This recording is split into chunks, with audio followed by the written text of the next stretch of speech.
Coach, where are areas of improvement for Michael Carter going in next year? He's, you know, one thing he's working hard on is his pass protection, you know, recognizing things just so he can be more aware, pre-snap, understanding, you know, depths and levels of linebackers and when there's possibility of them coming. Now that you've had a couple of junior days here with the construction going on over there, you can really show guys that you're close to moving in. What kind of reaction are you getting from kids? Oh, I think they're excited about it. You know, you got anytime you have growth and change, they're excited about it. So, you know, we're excited about it. Our team's excited about it, and creates a buzz. And when people come in and they see what we're building and what the commitment is, and they get excited. How much time do you spend showing them that stuff and kind of promoting it? Well, we make sure that every one of them sees it. We make sure we talk about it. You know, I don't know how much time we spend, but I mean, we, you know, it's when they come on campus, we're making sure we're showing them all of our facilities. Coach Brewer left the program, obviously, for a job with the Eagles. You've worked with him for so long at Oklahoma State and back here. What was that kind of like, you know, his decision to leave there, the time you spent with him, and your thoughts on that situation? Well, I mean, it's kind of a bittersweet. I mean, you know, you hate to lose a guy, part of your family that's, you know, been with you for 10 years, but at the same time, you're excited for him because it's something that was a goal of his to do, and so you're excited for him, and you wish him well, and you know, you move on, and he moves on. Do you think was that a tough decision for him to make? I would think so. You know, I mean, you know, because he loved Carolina and everything about it. He's been here 12 years. I mean, so he's that was a tough thing for him, but it was something that it was too hard for him to pass up at this time in his life. Brandon Fritz last week said that he put his name in back in December to get some information from the league. Do you find that helps guys a lot that come back, and have you seen a difference in him, how it was beneficial for him to get that information? I think it, you know, in some cases it helps. Guys want to know where they stand and how they compare to other guys across the country, because a lot of times they don't have a way to know. And so the committee does. I think the committee does a good job of that. And then, you know, a kid knows what he needs to work on and how hard he needs to work to be the best that he can be. Have you seen? Oh yeah, no doubt, no doubt. What are your expectations for J.K. Britt this year? Well, I mean, he's got experience now. He's a guy that we expect to lead on the back end along with Miles Dorn. I mean, he's a guy that's a solid tackler, a guy that you know, is experienced and should make plays for us now. Have you had the tight end group as deep as the group you have now? We've got some depth there, you know. We really do. We, you know, with Fritz and Tucker and you know, Vargas and Walston and Turner, we've got some guys that can make plays for us and understand what we're trying to do. So it's a nice group. I don't think it's that close to happening, but there's been some talk about on the NCAA level letting kids transfer without any penalty of sitting out. If your leadership came to you and asked you for your opinion on that topic, what would it be? It would be, there would have to be a lot of circumstances around it. There'd be a lot of things that we would have to think about, you know, and how that's going to affect everything that goes on. It's easy to say just let someone transfer and let them play immediately, but you have to think about what that's going to do, you know, with a team, and how if you have multiple people doing that, how you can ever keep a team and know what your scholarship numbers are and all those things. So there's a lot of different circumstances that would have to be talked out and talked through, and there would have to be some type of stipulation on it. You couldn't just have everybody that wants to go anytime, you know. I mean, there'd have to be some time frames, and so that's way a dud one. Like, it's, you know, you put a rule in and you think maybe it's a good idea, but yeah, that's why I think we have to be very careful about what we do, and we have to really think it through, and we got to think about the long-term effect, you know. So, but that's way above my level about that. Offensive line's going to look a lot different next year than it has. I wonder what your thoughts are about that group. Well, they're a young group right now. You know, we've got everybody back out there except William Sweet and J.J. McCargo. So, you know, they're getting a lot of reps, but there's a lot of young guys out there. So, you know, they're learning as we go right now.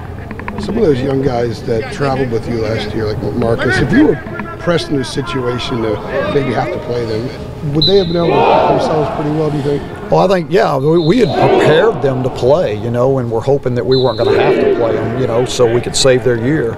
That's the one rule that I wish would change, you know, is that you could play some guys a few games without it costing them their year. But with all the, you know, the injuries that we had last year, we could have used those guys. But, you know, we were able to hold them out, but they were prepared to play every week. You know, we had to prepare them because they were the next guy. Jonah Melton's a guy who missed all or most of his senior year when he had an injury. Came here, he played in the spring game last year. Where is he now as far as being ready to contribute? He's come a long way since he stepped foot on this campus. You know, I mean, because he missed his whole, just like you said, he missed his senior year, and so it's been a while since he's got out there. In fact, the scrimmage the other day was his most competitive reps he's had Saturday in a long time, and you could tell he was a little rusty. But it was good to have him back out there and doing it. How's Coach Pascal transitioning to the wide receiver role, and what's your history with him and how that kind of came about? Well, I mean, I've been around Luke for a long time. You know, he GA'd under Coach Brewer at Oklahoma State. You know, I mean, I've known him for a long time. He's done a great job. He was here as a GA. You know, so. You know, I felt very comfortable moving him into that position because he knows all the terminology, knows everything that the receivers have been taught. He knows the offense inside out and backwards. It was by far the smoothest transition because he was so accustomed to everything that we do. And then on top of that, giving him the special teams. What do you think is the biggest improvement or the biggest issue with the defense last season you can kind of point to, and what are the things you really focus on? Catastrophic plays, you know, just giving up big plays. I mean, we play well throughout the game and then give up a big play for a touchdown. So, you know, once we can eliminate those catastrophic plays, we'll be a much better team. Anything else you're focusing on in particular this there's a lot of spring things on defense? a lot of things we're focusing on.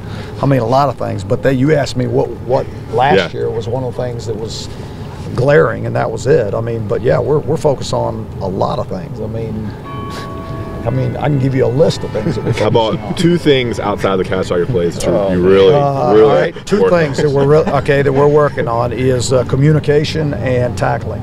Okay. Malik Carney.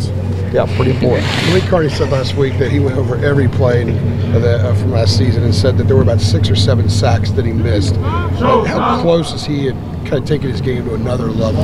Well, he has the ability to get there. I mean, you know, he's a guy that could be in the double-digit sack. You know, I mean, he could have double-digit sacks. He really could.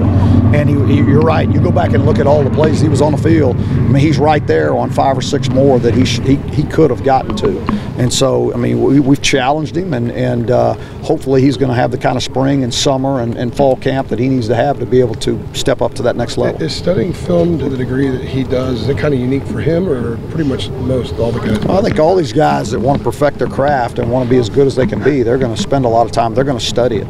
And, you know, they have to be students of the game to get better. I want to make sure I'm explaining the spring game decision correctly. Okay. You got some construction going on. Right. The cross is here, so there's a lot going on in the stadium. Yeah.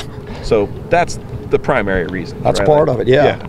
And the other reason is to be able to have another scrimmage, I can get a whole lot more plays and get what I need for our team at this point. Mm-hmm. So it was scrimmage you'll do. Yes. Oh, we'll without us, right? Oh yeah, we're going to scrimmage. Yeah. And we're going to get, you know, we'll probably get twice as many plays and get what, you know, situational that we need, you know, to help our team be better. So it was a combination of both. Your call is what I'm getting at. Oh yeah. Yeah. That's something you might do in the future? Maybe possibly. It just depends on the situation. I mean, we got a lot of young guys that we're trying to get reps with. We need as many reps as possible. Spring game, you know, is a kind of a celebration. I mean, you go out and play a game in front of the fans, you know. We don't always get as much as we want out of it as a coaching staff and for our team at that point. Now, there's some things that you get out of it that are really good. But then there are other things that we need to work on that we wouldn't get out of it. You know how there's the Stableford scoring in golf? Are you familiar with this? What's that? The Stableford scoring system in golf? No. They have a different scoring system for birdies and pars and bogeys. I'm going to petition the NCAA to have the Fedora scoring system for spring games. Oh, the one we had for the spring game? Yeah. I'm still trying to figure that one out, though. I mean, I got it. Yeah? I got it on paper for you. I'll give it to you sometime. Put it on yellow pad and we'll be cooking. It'll be tweeted out in a minute and a half. The Fedora scoring system. It'll be a thing. All that is something where you're trying to get, you know, because defensively in a game like that, they don't, you know, they don't have a way to score. So you're trying to, you're scoring them for third down stops. You're scoring them for, turnovers, obviously. And so you're trying to make the defense try to be an equal situation. You got to text Roy about the Stableford score. So he's not going to be very happy with you right now. He knows it, but he's way up there in golf. I'm not.